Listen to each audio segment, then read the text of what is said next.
हरियाणा सरकार और कृषि विभाग के प्रयासों से प्रदेश के प्रगतिशील किसान पारंपरिक खेती छोड़ अब नए नए मुकाम हासिल कर रहे हैं। सिर्फ किसान ही नहीं, पढ़े लिखे युवा भी नौकरी छोड़कर प्रगतिशील किसान बन रहे हैं। कुछ ऐसी ही कहानी है प्रगतिशील किसान नवीन कुमार की।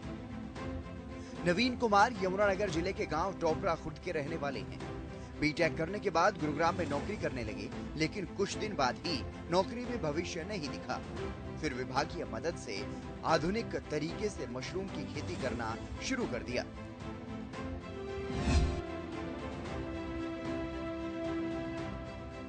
मैं जॉब करता था जी, गुड़गांव में जॉब करता था। 15,000 रुपये मेरी सैलरी थी, पर मुझे वहाँ रहना खाना थोड़ा कॉस्टली लगा, तो इसलिए मैंने अपना काम ही करने स्टार्ट करने। क्वालिफिकेशन है, किसकी जॉब करते थे?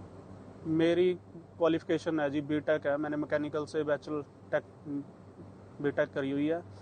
तो मैंने कि लगा कि जॉब वगैरह में कुछ नहीं है, आगे स्कोप नहीं है, तो है भी तो कितना कमा लेगा बंदा, 50-60 हज़ार रुपये पर मंथ कमा लेगा। तो सोचा कि अपना काम ही करते हैं थोड़ा। प्रगतिशील किसान नवीन कुमार का कहना है कि उन्होंने साल 2020 के अंत में ये काम शुरू किया। पहले हॉर्टिकल्चर विभाग से जानकारी ली, बारीकी से सब कुछ सीखा, करनाल में प्रशिक्षण लेकर बागवानी में अपना हाथ आजमाया, सरकार से सब्सिडी का लाभ भी लिया और अच्छा खासा अब मुनाफा कमा रहे हैं। क्या नाम है भाई जी आपका? मेरा नाम है नवीन कुमार। जो मशरूम की खेती कर रहे हो, कब से कर रहे हो और कैसे सोचा था कि मशरूम की खेती शुरू की जाए? ये काम हम 2020 से हमने स्टार्ट किया था। तो थोड़ी हमने हॉर्टिकल्चर वगैरह की तरफ से नॉलेज प्राप्त करी पहले तो इस बारे में। तो हमने स्टार्ट काम 2020 के लास्ट में कर दिया था जी। तो इसमें सब्सिडी का भी प्रावधान दिया, डीएचओ साहब से भी बात हुई हमारी। तो एक हमारे रिलेटिव्स में है जो ये काम करते थे पहले, तो उसने बताया कि चलो थोड़ा कर लेते हैं और काम में थोड़ा प्रॉफिट है। तो उससे थोड़ी गाइडेंस लेके हमने ये काम स्टार्ट किया जी। तो हमने किया जब से तो थोड़ा लगा, मतलब 20-50 हज़ार हम पर मंथली इसमें से इनकम कर रहे हैं। तो कैसे अनुदान राशि मिली और कितनी अनुदान राशि मिली सरकार की तरफ से? देखो जी, पहले तो वो बताते हैं कि आप लोन करवाओ, बैंक में जाओ, और आप अगर आप गवर्नमेंट मतलब बैंक एग्री करता है आपको लोन देने के लिए, आपकी स्पेस अच्छी जगह पे है, ठीक है जी, तो आप उनको बताना पड़ेगा कि यहाँ कहाँ आप इसको सेल करोगे, सब कुछ।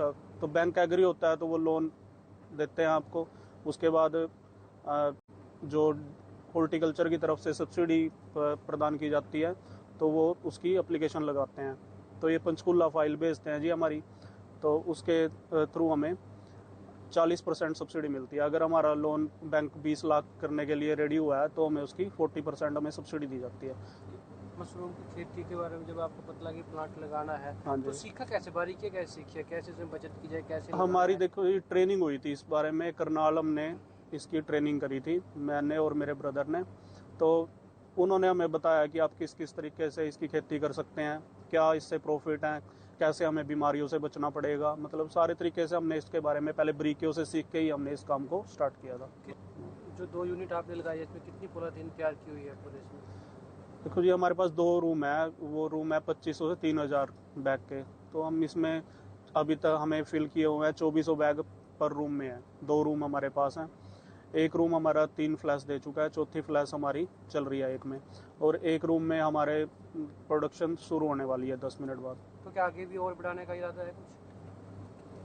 अभी हमारा हाँ चल रही है कि हॉर्टिकल्चर से भी बात हो रही थी कि अगर हमें कुछ सब्सिडी वगैरह आगे भी प्रोवाइड की जाए तो हम इसे आगे बढ़ा सकते हैं। प्रगतिशील किसान नवीन कुमार का कहना है कि पहले उनकी खेती में कोई रुचि नहीं थी। उनके पिता पारंपरिक खेती करते थे जिसमें कोई खास मुनाफा नहीं होता था, लेकिन नौकरी छोड़ने के बाद अब वो मशरूम की खेती कर रहे हैं जिसमें उन्हें कई गुना मुनाफा हो रहा है। प्रगतिशील किसान नवीन कुमार ने बताया कि अब अन्य किसान भी इस ओर आकर्षित हो रहे हैं, और साथ ही उन्होंने ये भी बताया कि किस तरह से अच्छा मुनाफा कमाया जा सकता है, और सरकार की ओर से जो मदद दी जा रही है, किसान नवीन ने इस बारे में भी जानकारी दी।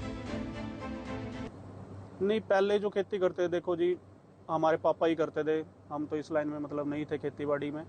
तो उनके उससे तो मतलब यही था कि 5,000 10,000 गेहूं में कमा लिए, 5-10 हज़ार जीरी में कमा लिए, ज़्यादा मुनाफा नहीं होता था।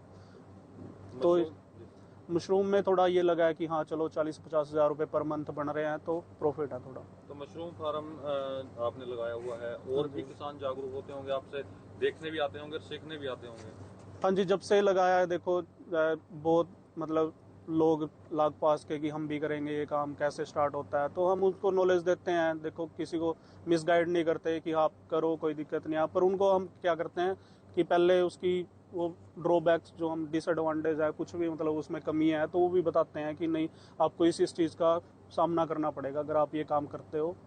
और उनको बचत भी बताते हैं कि आप अगर इस चीज़ में पूरे सिक्योर हो जाओगे तो आपको प्रॉफिट भी है। जैसे ये तैयार करते हैं, इसमें किन किन चीज़ों का ध्यान रखना पड़ता है ताकि और भी किसान इस चीज़ को मोटिवेट होकर इस काम में लग सके? देखो जी मेन चीज़ होती है इसमें फंगस। हमने बैग मशरूम कोई भी उगा लेगा, पर जो इसमें एक बबल्स की प्रॉब्लम है, मोल्ड आ जाते हैं, येलो मोल्ड, वाइट मोल्ड, गुलाबी मोल्ड, तो इन मोल्ड से अगर हम बच सकें, साफ़ सफाई का पूरा ध्यान रखें तो इसमें प्रॉफिट है, हम अच्छा पैसा कमा सकते हैं। हाँ जी, मार्केट में कोई प्रॉब्लम होती है इस तरह के बेचने की? देखो जी पहले तो मुझे लगा था कि मार्केटिंग में बहुत ज़्यादा प्रॉब्लम आती है क्योंकि ये एक ऐसी चीज़ है कि कम लोग मतलब इसको खाना, पर आजकल क्या होता है कि आजकल हर घर में ये सब्जी बन रही है। ठीक है जी, पहले तो इसको कोई सांपों की सतरिया बोलते थे लोग, पर आजकल जो है अच्छे तरीके से लोग इसे समझने लगे हैं और खाने लगे हैं क्योंकि इसमें हर तरीके का प्रोटीन्स, मिनरल्स वगैरह सब भरपूर मात्रा में होते हैं। तो इसको सेल करने के लिए लोकल मंडी अगर 2-3 क्विंटल माल है तो लोकल मंडी यमुनानगर में खपत हो जाती है। अगर मेरे पास 500-600 किलो माल है तो मैं चंडीगढ़, देहरादून वगैरह इसकी सेल कर सकता हूँ।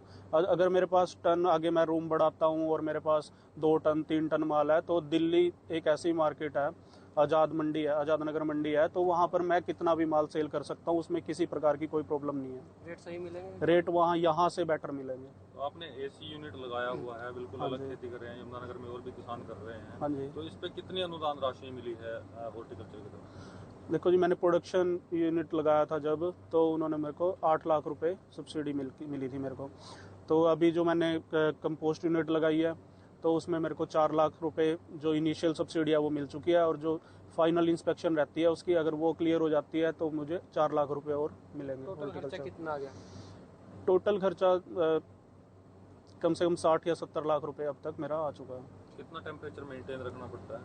टेम्परेचर हम जैसे फर्स्ट फ्लैश है तो हम अपना टेम्परेचर 15 से 16 के बीच में रखते हैं बैगों का। ठीक है जी, एयर हमारी रहती है यही 14, अगर हम 14 या 13 एयर रखेंगे तभी उसके टेम्परेचर बैग का इतना आता है। अच्छा, जैसे जैसे हमारी सेकंड फ्लैश आती है तो हम एक पॉइंट बढ़ाते चले जाते हैं ताकि वो नीचे वाली मशरूम ऊपर निकल सके। इतना ही नहीं, यमुनानगर हॉर्टिकल्चर विभाग के अधिकारी कृष्ण कुमार का कहना है कि वो किसानों को न सिर्फ समय समय पर जागरूक कर रही हैं, बल्कि उन्हें बेहतर ट्रेनिंग देने के लिए करनाल भी सरकारी खर्च पर भेजते हैं।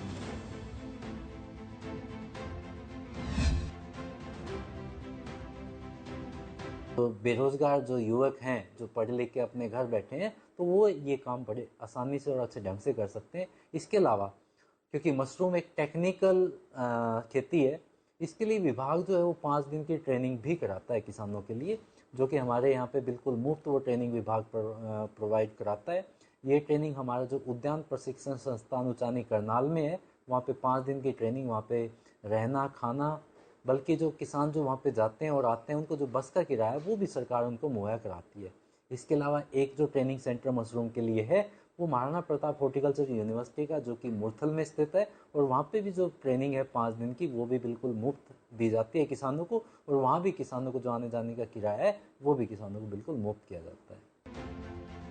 इस प्रोजेक्ट में भले ही लाखों तक की लागत आती हो, लेकिन सरकार ऐसे प्रगतिशील किसानों को प्रोत्साहन देती है और इसीलिए प्रगतिशील किसान की मदद के लिए उन्हें सब्सिडी मिली, जिससे उनके ऊपर आर्थिक बोझ काफी हद तक कम हो गया। अब प्रगतिशील किसान नवीन सैनी को देखकर और भी किसान उनसे प्रेरणा ले रहे हैं और पारंपरिक खेती छोड़ किसान नवीन की तरह ही सफल किसान बनना चाह रहे हैं।